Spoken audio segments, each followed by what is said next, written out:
this episode of In Your Neighborhood, we're riding the rails with the North Shore Railroad.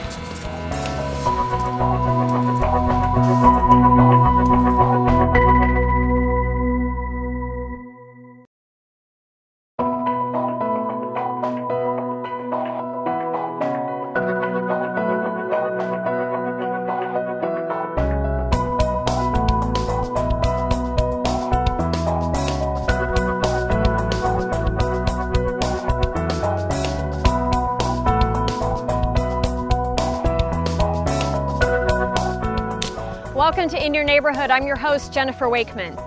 Railroads in America have a certain romance about them, but they are also an important asset to the industrial and manufacturing community. For 29 years, the North Shore Railroad has served central Pennsylvania, but to understand where they are today, we have to do a little bit of railroad history. Todd Hunter is the Director of Marketing for North Shore. Back in the 1970s, the railroad industry was, particularly in the Northeast, was in a virtual state of collapse.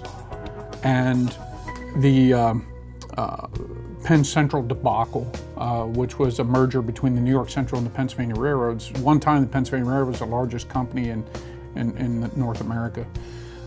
They merged and ultimately collapsed, and several other Northeast railroads were in very bad financial shape. So the government stepped in and formed Conrail in 1976. Conrail's mission was to rescue the railroad industry.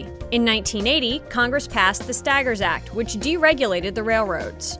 Once that act was in effect, the railroads were able to shed unprofitable branch lines, streamline their operations. They were able to price to the market rather than go through what used to be the ICC to determine pricing. And so in the process of Conrail trying to become more profitable, they realized that the local branches, the branch lines, which were not main lines but served small towns, were not economical for them to operate. Realizing that abandoned rail lines would be detrimental to local industry, CEDACOG formed the Joint Rail Authority in 1983 in an effort to preserve rail service in the Susquehanna Valley. CEDACOG was very visionary at that time to save the track. And they also wisely recognized that running a railroad is a rather unique business and that it would be better left to have private enterprise run the railroad, and that's where we came in. North Shore Railroad was formed in 1984 by Richard and Mimi Roby. Their company contracted with CEDACOG to operate rail service over the property. We're kind of unique because we do not own the property. 5 of the properties are owned by the CEDACOG Joint Rail Authority. Our companies do three distinctive things. They operate the property, provide railroad switching services to approximately 125 customers. We maintain the property. In other words, we do all the maintenance required to keep the property at a certain level of or condition. And the third thing that we do is we market the property to develop new business. Today, there are 6 individual rail lines that operate under the umbrella of the North Shore Railroad, but in 1984, there were only 2. The original 2 railroads we operate are the North Shore, which runs from Northumberland to the Berwick area, and then part of what we now have as our Nittany and Bald Eagle Railroad in Center and Blair counties. The original track that the authority saved was the Bellefonte branch and then the line from Milesburg to Tyrone. The Shamokin Valley Railroad was added in 1988, which runs from Sunbury to Mount Carmel. 1996 was a big year for the North Shore. In March of that year, the Union County Industrial Railroad was acquired by private investors in conjunction with the Joint Rail Authority. August saw the addition of the lines that make up the Juniata Valley and Lycoming Valley Railroads. Additionally, the Nittany and Bald Eagle Railroad acquired the line from Milesburg to Lock Haven, giving them 55 miles of continuous track. The reason there's 6 separate railroads is because they were all spun off at different times by Conrail. It wasn't all done at piecemeal at one shot. It didn't all happen at once. It kind of grew, and that reflects what happened nationwide. A lot of railroads started shedding branch lines. And the American Short Line Association, of which we're a member now, is celebrating a 100-year anniversary this year. And there's now more short lines than ever across the country. Having 6 different railroad operations is a distinct advantage for North Shore. This is a very capital-intensive industry.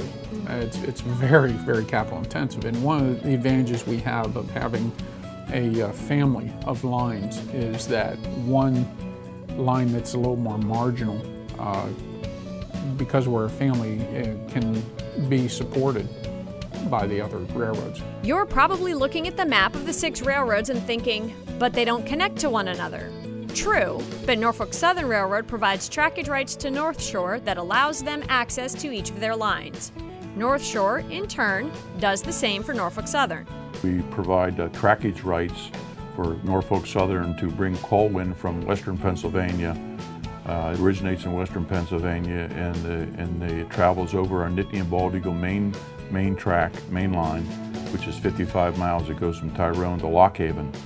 And since the coal originates out of western Pennsylvania, of course the shortest distance between 2 points is a straight line. And the Nittany and Bald Eagle Railroad main happens to be in that straight line, and it's more efficient for Norfolk Southern to run the coal over the Nittany main to get it to Washingtonville.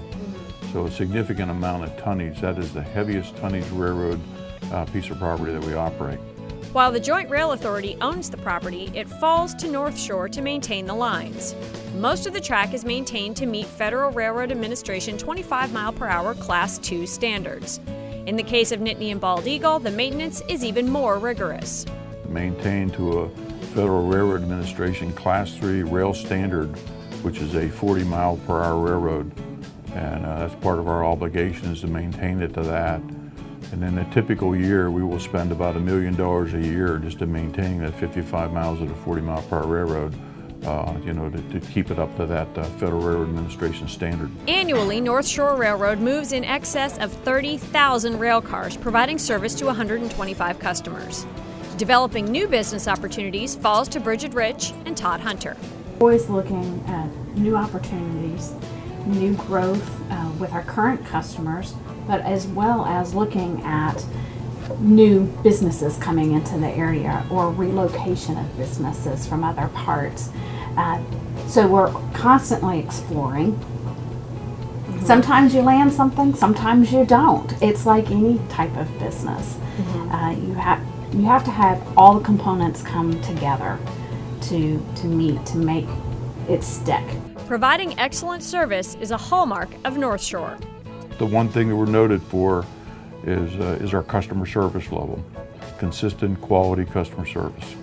One exciting development is the extension of the Union County Industrial Railroad line. With the extension of the Union County to the edge of Great Stream Commons, that'll extend us all the way to Allenwood. Union County is bits and pieces of the old Reading Railroad, is basically what it's made up of.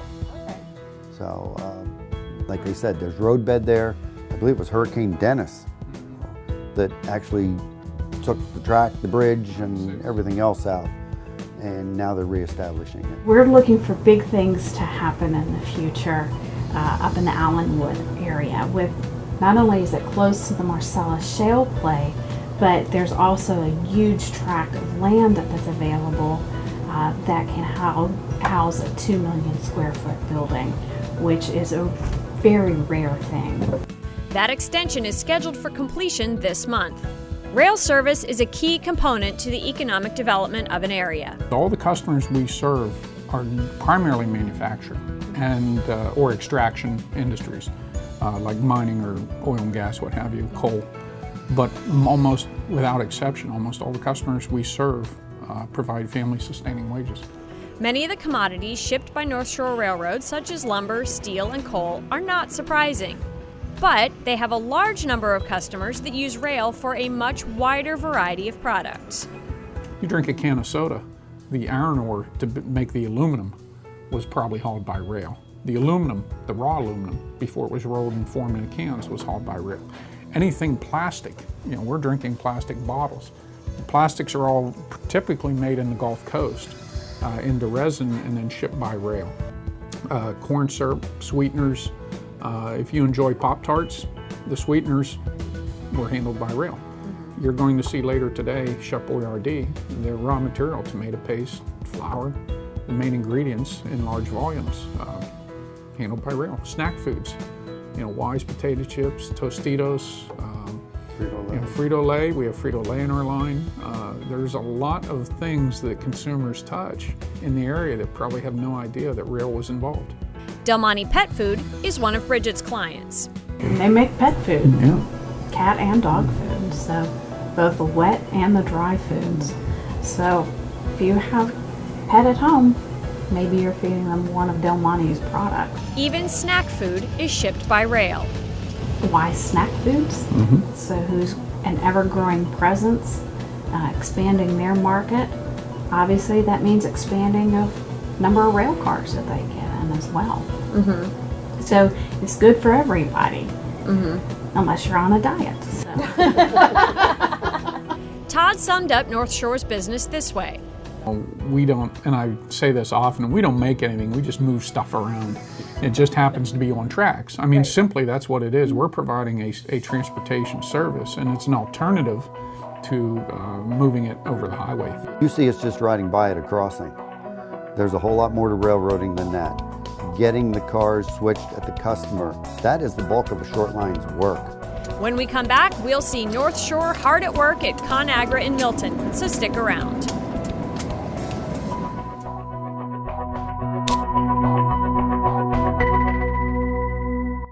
Are you bored? Don't just sit around. There's a whole backyard waiting to be explored. Check out the Columbia Montour Visitors Bureau website, your #1 source for local event information happening right here in your neighborhood. With the area's largest online event calendar, the possibilities are endless for your local entertainment, races, live theater, festivals, you name it. Sign up to receive their weekly events email or their quarterly events magazine, both completely free. Visit itourcolumbiamontour.com. That's itourcolumbiamontour.com.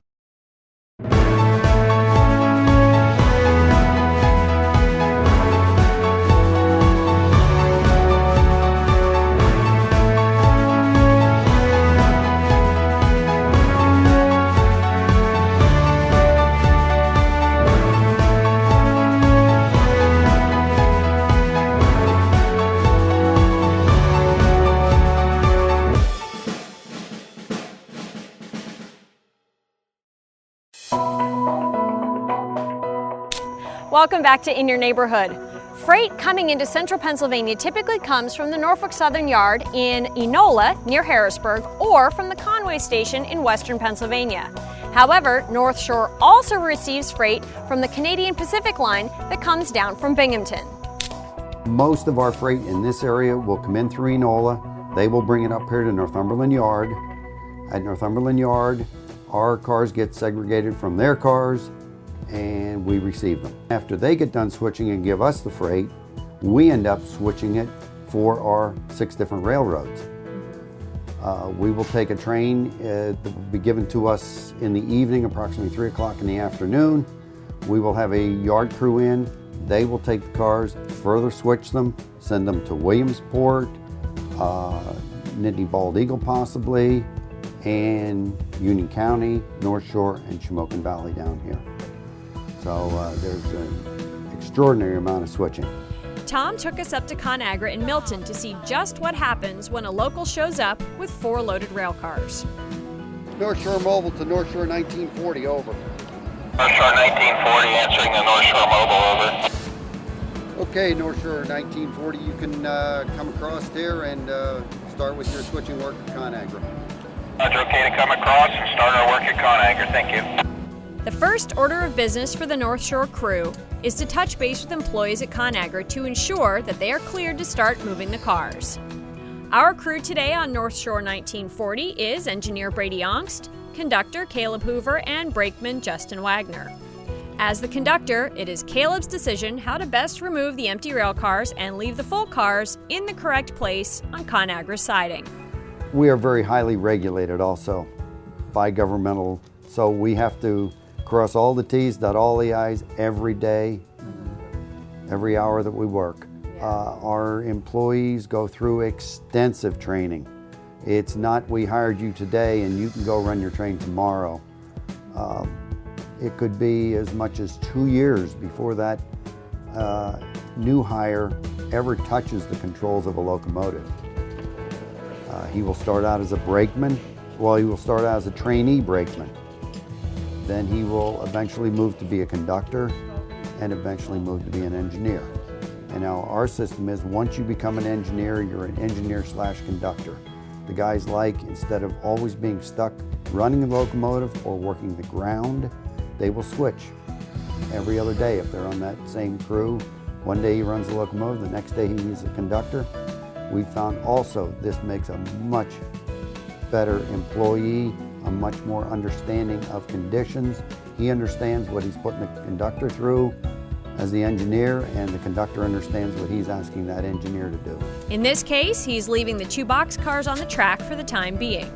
The ConAgra siding has a particularly steep grade that makes the switching just that much more challenging. This is where having a crew of engineer conductors is important. You have to understand what he can pull, what he can do with that locomotive. Grades are very difficult for us to negotiate. Tom knows what he's talking about. He was an engineer conductor for 10 years before moving into the corporate office in Northumberland. Once they've picked up the first empty, they drop it off with the new boxcars.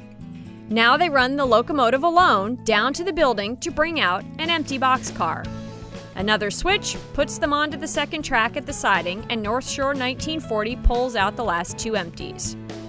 Each time the cars are coupled or uncoupled, there are a number of steps that must be completed to ensure the safety of the crew and bystanders. The conductor informs the engineer before stepping in between the cars. This signals the engineer to put his safety measures into place so that the engine will not move. Hoses for the air brakes are attached and charged, handbrakes are released, and the locomotive doesn't move until the conductor gives the okay. 1940 had to clear, I'd say 7 cars. Yeah, I had to clear 7 cars in 1940. Hold everything, right? Hold everything, yeah. You heard Caleb tell Brady he would be clear at 7 cars. All distances are communicated in car lengths, so 7 car lengths puts the train clear of the switch. Given that a loaded rail car can weigh more than 100 tons and can travel at speeds of 40 miles an hour or more, it's no surprise that the railroad industry is heavily regulated by the government. We have a 92-day inspection that has to be done. People think it's bad getting their car inspected once a year. Our locomotives have to be inspected every 92 days. Wow. So it isn't, and it's about a 3-day process to do that. North Shore has 25 locomotives across the system. Because Lewistown is not easily accessible, 2 engines are stationed there permanently. But Williamsport is really the hub of the locomotive operation. Generally, we keep 4 to 5 locomotives in Northumberland to serve our railroads. We keep approximately 6 at the Nittany Bald Eagle. We have 1 to 2 at Lock Haven. These stay there, they get shuffled in, shuffled out, and then ultimately, if we need more locomotives, we go to Williamsport. For you rail fans out there, North Shore 1940 is numbered after founder Richard Roby's birth year, and it is a 1,500 horsepower engine, a perfect size for running locals. Early one morning in August, Aston and I were back at the North Shore headquarters, a former Delaware, Lackawanna, and Western freight house on Priestley Avenue in Northumberland. 3 times a week, they run a train on the North Shore line out to Berwick, and they invited us for a ride. For our trip from Northumberland to Danville, Tom Avery was our engineer. He took our old friend North Shore 1940 over to the Northumberland yard to pick up their cars, all 16 of them.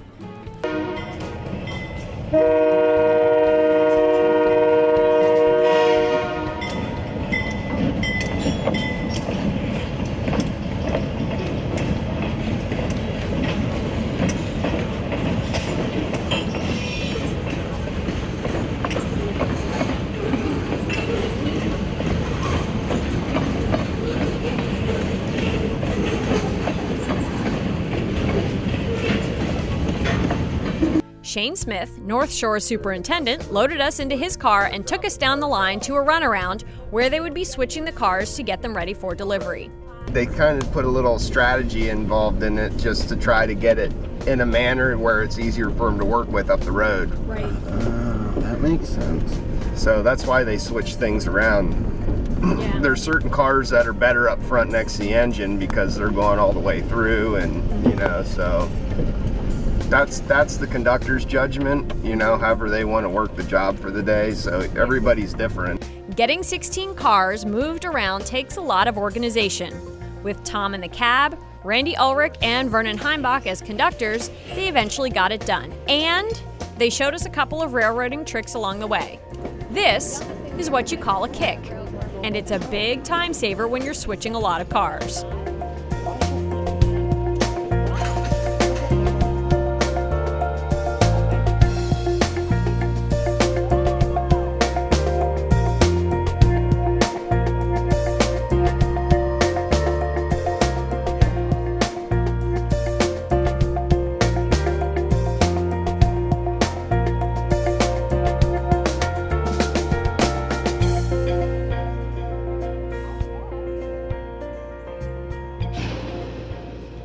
After about a half an hour or so, everything was hooked up and ready to go. I really wanted someone to yell, "All aboard!" But this is not a passenger train. While North Shore is a freight railroad, they do, from time to time, run special passenger trains. In June, for the Union County Bicentennial, they ran a train from Lewisburg to Winfield and back. We are not in the passenger business. We run special trains for what we call office car specials. Basically, we'll take our customers out and show them how their freight gets to them, where it comes in at our interchange and right to their plant. The other thing is we run just specialty trains just to make people happy. I will make this statement. I would much rather haul freight than people, but people are what the romance of railroading is all about. That was a good way to show the community who's there, Right. and what other industries, I consider us an industry, is there. As we made our way toward Danville, Tom noticed something wasn't quite right up ahead. A tree had fallen across the track, and it was not a small tree. Now we know why they keep a chainsaw on the locomotive. A portion of this line between Northumberland and Danville was washed out in 2011 by Hurricane Lee. You can see how close the track is to the river just beyond the flooded area. Fortunately, service was able to be restored in fairly short order. Typical speeds on this line are 20 miles an hour, less when you get into towns. And just like on the road, inspectors can monitor the speed of trains and cite the engineer for speeding. You can see we weren't setting any records based on the traffic traveling next to us on Route 11. All too soon, our trip came to an end right in front of the Danville Middle School. We waited on the real crew who were taking the cars to their destinations with customers up the line. To be honest, I could have spent the rest of the day on the train. Yep, this is my second job. I quit. No more TV. I'm gonna go ride trains all day. North Shore Railroad has 100 employees, and from our experience, they are a great group of folks. Gary Shields agrees. We're very proud of our employees. They're very professional railroad employees, and they're also multi-skilled with skills beyond the railroad profession. Just a great group of employees. We offer a good career for people with family-sustaining wages and the best benefits in the valley, in my opinion. Rail fans should be sure to check out the September edition of Trains magazine for more information about the North Shore Railroad. Well, that does it for this episode of In Your Neighborhood. A great big thank you to all the folks at the North Shore Railroad for giving us such unprecedented access. Be sure to check out our Facebook page and complete episodes of In Your Neighborhood on our YouTube channel. I'm Jennifer Wakeman. Thanks for watching.